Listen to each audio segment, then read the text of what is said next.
చామంతి మొక్కకి ఇలాగ పేల్ లీవ్స్ అవుతున్నాయి అనేసి ఫర్టిలైజర్ వేసాను. ఫర్టిలైజర్ వేసిన తర్వాత చూడండి ఎంత బాగా వచ్చిందో. ఆకులన్నీ కూడా లైట్ గ్రీన్ గా పేల్ గా ఉండేవి కదా, ఇవన్నీ ఇప్పుడు డార్క్ కలర్ అయిపోయాయి. మంచి మొగ్గలు కూడా వస్తున్నాయి. Natural home made organic fertiliser అన్నమాట.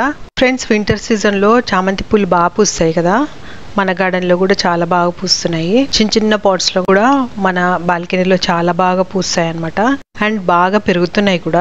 మీకు అందరికి తెలిసిందే కదా, మన సాయిల్ బాగా మిక్స్ చేసుకుంటాము, చిన్న చిన్న మొలకలు తెచ్చుకుంటాము అన్నమాట. సో ఈ మొలకలు పెట్టగానే బాగా గ్రో అయిపోతాయి, మల్టిప్లై అయిపోతూ ఉంటాయి. చిన్న పాట్ లో అయినా కూడా బాగా పెంచుకున్నాము. చాలా తొందరగా రూట్స్ లేకపోయినా కూడా మొలకలు జస్ట్ కొమ్మల్లాగా తెచ్చుకుంటే కూడా బాగా పెరిగిపోతాయి చామంతులు. నవంబర్ నుంచి ఫిబ్రవరి వరకు బాగా పూస్తాయి. పెట్టేటప్పుడే సాయిల్ మిక్స్ మంచిది వాడేస్తాం అన్నమాట. సో సాయిల్ మిక్స్ తో అవి బాగా గ్రో అయిపోతాయి. అయితే చామంతులు కొంచెం పెద్దగా అయ్యాక 4-5 సెంటీమీటర్స్ కి వచ్చిన తర్వాత ప్లాంట్ దాన్ని పించి చేసేస్తాం అనమాట. ఎక్కువ బ్రాంచెస్ వస్తాయి. ఇలాగా పించింగ్ సిస్టమ్ చేయాలండి. దీన్ని పించింగ్ అంటారు అనమాట. అంటే చిగుళ్ళు కొంచెం గిల్లాలి. గిల్లితే ఏంటంటే గుబురుగా కొమ్మలు వస్తాయి. మన బాల్కనీలో ఏంటంటే సన్లైట్ ఎక్కువ రాదు. సో మనకి ఒక సైడే పెరిగిపోతూ ఉంటాయి అనమాట. గుబురుగా పాట్ లో ఫుల్ గా ఇట్లా బంచ్ లాగా రాదు. స్కై కి సన్లైట్ కి ఎక్స్పోజ్ అయింది అనుకోండి, అలాంటప్పుడు గుబురుగా వస్తుంది అనమాట. మన దగ్గర పించ్ చేయటం వల్ల ఏమవుతుందంటే మోర్ బ్రాంచెస్, అంటే ఎక్కువ బ్రాంచెస్ అవుతాయి. కానీ ఒక సైడ్ కి ఇలాగ సన్లైట్ ఎక్కడుందో అటు సైడ్ పెరిగిపోతూ ఉంటాయి కాబట్టి ఇలాగ వంకరగా కనిపిస్తూ ఉంటాయి. మనం అలాగా సన్లైట్ కొరకు కూడా బయటికి ఇలా తోస్తూ ఉంటాం అన్నమాట. గ్రిల్ బయటికి ఇలా పెడుతూ ఉంటాము స్టెమ్స్, సో దట్ అవి బాగా పెరుగుతాయి అనేసి. సన్లైట్ ఉంటే మంచి బడ్స్ కూడా వస్తాయి. దానికి ఫోటోసింథసిస్ కూడా బాగా చేసుకుంటుంది అనమాట ప్లాంట్. క్లోరోఫిల్ ప్రిపరేషన్ బాగా చేసుకుంటుంది. సో అందుకే సైడ్ కి ఇలా పెరుగుతూ ఉంటాయి అనమాట. బట్ పించింగ్ సిస్టమ్ వల్ల ఎక్కువగా స్టెమ్స్ వస్తాయి, అలాగే ఎక్కువ ఫ్లవర్స్ కూడా వస్తాయి అన్నమాట. చామంతి మొక్కకి పెరుగుతున్న కొద్దీ దానికి న్యూట్రిషన్ కూడా, చిన్న పాట్ కదా, న్యూట్రిషన్స్ కూడా రెగ్యులర్ గా ఇస్తూ ఉండాలి. అలాగే ఈ ఆకులు అవన్నీ కూడా ఎండిపోతూ వస్తుంటాయి కింద, అవి తీసేసేయాలి. ఎక్కువ పెస్ట్స్ డెడ్ లీవ్స్ మీదే ఎక్కువ అటాక్ అవుతాయి. దాంట్లో అవి దాక్కొని ఉంటాయి. మిగతా ప్లాంట్ అంతా పాకిపోతాయి అనమాట. సో డెడ్ లీవ్స్ తీసేసేయాలి. అలాగే డెడ్ స్టెమ్స్ కూడా తీసేసేయాలి. ఈ చిన్ని పాట్ లో చామంతి చెట్టు చూడండి బాగానే పెరిగింది. దీంట్లో ఆల్రెడీ పుదీనా చెట్టు పెరిగింది. తర్వాత ఈ చిన్న కొమ్మ పెట్టాను అనమాట, ఈ చామంతి కొమ్మ. సో ఇలాగ బాగా పెరిగింది. అయితే ఇప్పుడు ఈ పాట్ చిన్నగా అయిపోవడం వల్ల ఏమైందంటే దానికి పేల్ కలర్ లీవ్స్ అయిపోయాయి. ఇంకా మన పాట్స్ అన్ని ఇంతే సైజు. సో ఈ ఎల్లో కలర్ లీవ్స్ అంటే ఏంటంటే డెఫిషియన్సీ అనమాట, మినరల్ డెఫిషియన్సీ.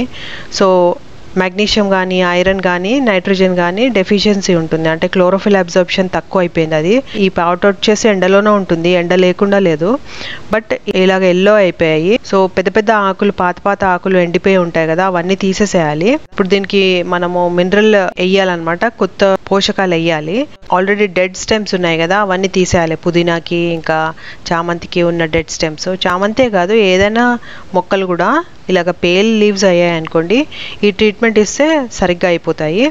ఇప్పుడు నేను తీసుకునేది ఏంటంటే ఇది ఒక బయో ఫర్టిలైజర్ అనుకోవచ్చు. Natural home made organic fertiliser అనమాట. ఉడకబెట్టిన పల్లీల షెల్స్ అనమాట. మనం బాగా కడిగేసినాక మట్టి అంతా తీసేసినాక బాయిల్ చేస్తాం కదా, బాయిల్ చేసిన తర్వాత పల్లీలు వాడుకున్న తర్వాత ఈ షెల్స్ అనమాట. ఇవి బాగా ఎండబెట్టేసిన తర్వాత ఇప్పుడు ఇలా ఉన్నాయి అనమాట. ఇవి నేను ఒక పిడికెడు కంటే ఎక్కువ తీసుకున్నాను. నాకు ఒక 10 ప్లాంట్స్ కి అలాగ కావాలన్నమాట. మన ప్లాంట్స్ చిన్న పాట్స్ అనమాట. అంటే జస్ట్ 4 to 5 ఇంచెస్, కొన్ని అయితే 3 ఇంచెస్ పాట్స్ ఉన్నాయన్నమాట. అన్ని కూడా చిన్న పాట్స్ కి వాడుతున్నాను కాబట్టి చిన్న పాట్స్ కి ఒక 10 పాట్స్ కి కావాలి. సో ఒక పిడికెడు కంటే కొంచెం ఎక్కువ తీసుకున్నాను. పల్లీల పొట్టులో కార్బన్స్, నైట్రోజన్, ఫాస్ఫరస్, కాల్షియం ఎక్కువగా ఉంటుంది అనమాట. సో అది సాయిల్ సలైనిటీని తగ్గిస్తుంది అనమాట. దీంట్లో కావాల్సిన ఎన్పికే అన్ని దీంట్లో ఉంటాయి. మంచి ఫర్టిలిటీ పెంచుతుంది, స్పంజీగా చేస్తుంది అనమాట. గాలిలో నుంచి నైట్రోజన్ తీసుకొని అది గ్రౌండ్ లో రిలీజ్ చేస్తుంది అనమాట. ప్లాంట్ గ్రోత్ కి మంచి కాంపోస్ట్ లాగా హెల్ప్ అవుతుంది. చిన్న పాట్స్ ఉన్నాయి అనుకోండి, హ్యాంగింగ్ పాట్స్, అలాంటి వాళ్ళు ఇలా ఈ పొట్టుని బాగా వాడొచ్చు అనమాట. లైట్ వెయిట్ సాయిల్ ఫామ్ చేసుకోవడానికి కూడా ఈ పొట్టు వాడుకోవచ్చు అనమాట. సో దీని తర్వాత దీంట్లో యాడ్ చేసినవి ఏంటంటే వేపాకులు పెస్ట్ రిపెలెంట్ లాగా కూడా పనిచేస్తుంది అనమాట. అలాగే మంచి ఫర్టిలైజర్ లాగా పనిచేస్తుంది. సో ఈ ఎండబెట్టిన వేపాకులు ఒక పిడికెడు తీసుకున్నాను. అలాగే పెసర్లు ఉన్నాయి కదా, పెసర్లు చాలా మంచిది అనమాట ప్లాంట్స్ కి. ఎంజైమ్స్ ఇంకా అమైనో యాసిడ్స్ హార్మోన్స్ ఇంక్రీజ్ చేస్తుంది అనమాట ప్లాంట్ కి కావాల్సినవి. సో దీనివల్ల మంచి పూలు మంచి కాయలు వస్తాయి అనమాట. మూంగ్ దాల్ బదులు శనగలు వాడొచ్చు, లేకపోతే బొబ్బర్లు కానీ లేకపోతే సోయాబీన్ కానీ వాడొచ్చు. అవి కూడా మంచి ప్రోటీన్ కంటెంట్ ని ఎన్హాన్స్ చేస్తాయి అనమాట ప్లాంట్ లో.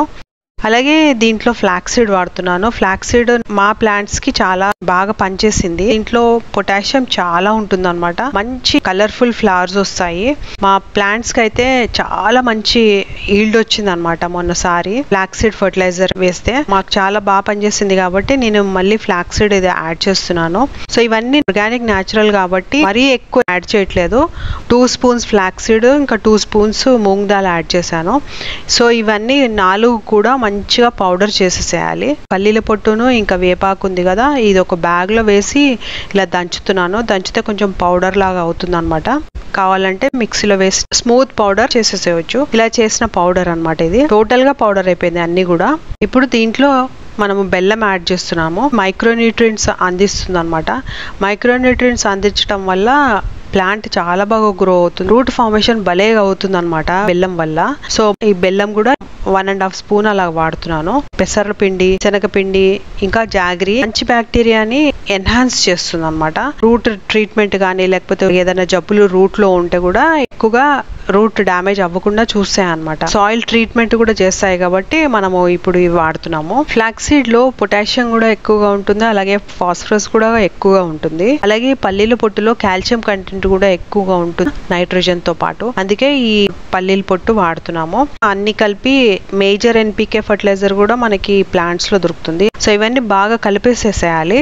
ఫర్టిలైజర్ వేసే ముందు ఎక్కడైనా పెస్ట్స్ ఏమైనా ఉన్నాయేమో చూసుకోవాలి. ఈ చామంతికి కొన్ని పెస్ట్స్ అటాక్ అయిపోయాయి చూడండి. ఇవి ఎక్కువగా ఉన్నాయనుకోండి, మనం వేప నూనె వేసినా కూడా ఇది పోదు కాబట్టి ఇవి కట్ చేసేయాలి. ఇలాంటివి మీలీబగ్ ఇన్వెస్టెడ్ కొమ్మలు అనమాట, చిగుళ్ళు. ఇవి తీసేసేయాలి. ఇవి తీసేసిన తర్వాత కొంచెం సాయిల్ కొంచెం పెకిలించుకోవాలి. పెకిలించుకొని ఇప్పుడు ఈ ఫర్టిలైజర్ ఉంది కదా, ఈ ఫర్టిలైజర్ వచ్చేసి ఈ చిన్న పాట్కి 1 స్పూన్ వేస్తున్నాను. మరీ చిన్నగా ఉంటే 1/2 స్పూన్ వేస్తున్నాను. ప్లాంట్స్ కి రోజుకి కొంచెం ఫర్టిలైజర్ అంతూ ఉంటుంది అనమాట, బయో ఫర్టిలైజర్ లాగా. సో ఇది వేసేసిన తర్వాత ఇసుక దీని పైన వేసేసేయాలి. లేకపోతే ఏమవుతుందంటే గాలికి ఎగిరిపోతుంటది పొట్టు. ఒకవేళ వాటర్ వేసినా కూడా బయటికి తేలిపోకుండా ఇసుక వేసేస్తున్నాను అనమాట. అలా అన్ని పాట్స్ లో కొంచెం ఇలా పెకిలిచ్చేసుకొని ఈ ఫర్టిలైజర్ వేసేసి మళ్ళీ ఇసుక వేసేసేయాలన్నమాట. వేసేస్తే ఇవన్నీ కూడా హెల్దీగా గ్రో అవుతుంటాయి. ఇలా చేస్తే మనకి ఈ పేల్ లీవ్స్ అన్నీ కూడా పోతాయి అనమాట, మంచిగా అయిపోతాయి, హెల్దీ గ్రోత్ అవుతాయి. క్లోరోఫిల్ అవన్నీ కూడా అబ్జర్వ్ అవుతాయి అనమాట. సో ఇవన్నీ కూడా దానికి బాగా పనిచేస్తాయి అనమాట. ఫర్టిలైజర్ వేసిన తర్వాత చూడండి ఎంత బాగా వచ్చిందో. ఆకులన్నీ కూడా లైట్ గ్రీన్ గా పేల్ గా ఉండేవి కదా, ఇవన్నీ ఇప్పుడు డార్క్ కలర్ అయిపోయాయి. మంచి మొగ్గలు కూడా వస్తున్నాయి. మనం లీవ్స్ తీసేసి పాత లీవ్స్ అన్ని తీసేసి ఫర్టిలైజర్ వేసాం కదా. చూడండి ఇప్పుడు సీజన్ కదా, మనకి చామంతి సీజన్ కదా, చామంతి పూలు పూసాయి అనమాట. మొగ్గలు కూడా బాగా వచ్చాయి. ఒకటే స్టెమ్, ఇది చాలా చిన్న పాట్ అనమాట. ఇప్పుడు మాత్రం చాలా బాగా వచ్చాయి. ఇంకా చిన్న చిగుళ్ళు కూడా బాగా గ్రీన్ కలర్లో వచ్చాయి. ఎక్కువగా మొగ్గలు వచ్చే అవకాశం కూడా ఉందన్నమాట. హెల్తీగా గ్రో అవుతుంది ప్లాంట్ అయితే. ప్లాంట్స్ అన్నీ కూడా పచ్చగా ఉన్నాయి.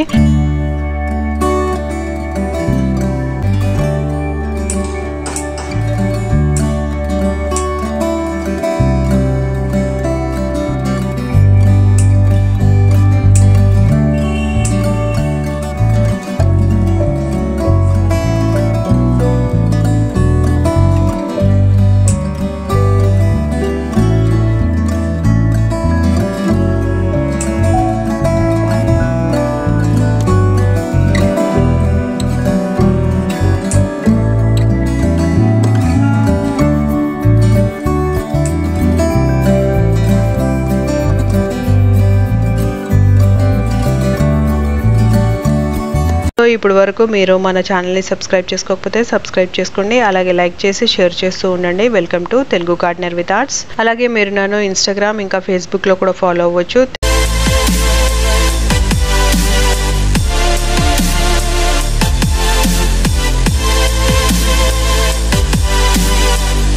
హోప్ ఈ వీడియో మీకు నచ్చింది అనుకుంటున్నాను. ఒకళ్ళు నచ్చితే లైక్ చేయండి, షేర్ చేయండి, సబ్స్క్రైబ్ చేయండి. Thank you so much for watching the video.